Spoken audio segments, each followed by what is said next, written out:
Filet Meow came out on June 30th, directed by Levital, written by Ogle, and music by Dean Elliott. It's Chuck and the Gang's version of Jerry and the Goldfish. This time the trio is joined by the shark once more.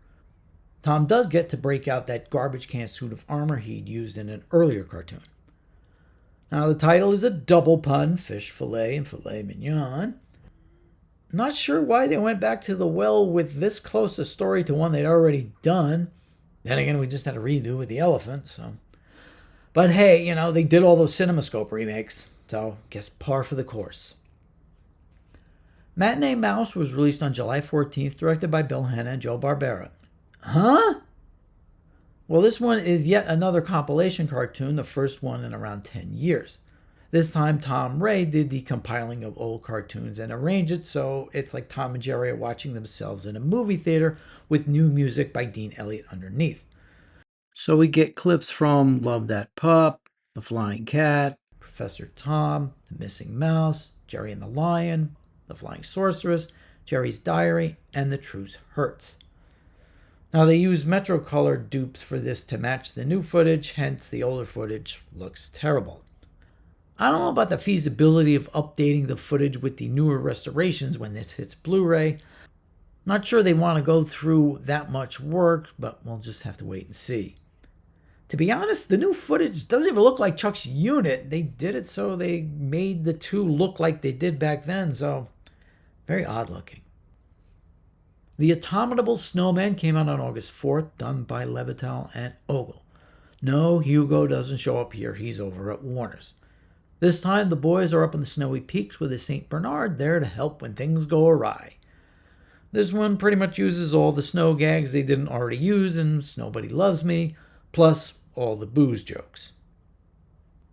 Catty-Cornered was released on September 8th, directed by Levital, with story by Dunn and music by Brandt. Lightning is back. This time Jerry lives in the wall between the two cats. Realizing his predicament, he goes all Yojimbo on them, pitting the two felines against one another. This is more like a Friz Freleng Tweety and Sylvester with Sam showing up and trying to get Tweety. And it just so happens there was a Tweety and Sylvester cartoon with this very name. But it's not with Sam, but with Rocky. Last one for the year is Guided Mouse-ille, which came out on October 19th, done by Levital, Dunn, and Podney. In the future, Tom and Jerry are still at it, but they use robots to do all their chasing around.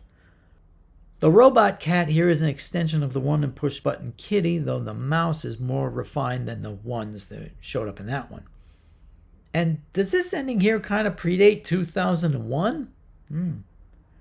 There is some dispute out there if this was possibly released a little later. The production numbers suggest it would be released here, but on the DVD, it's actually slotted third in 1967.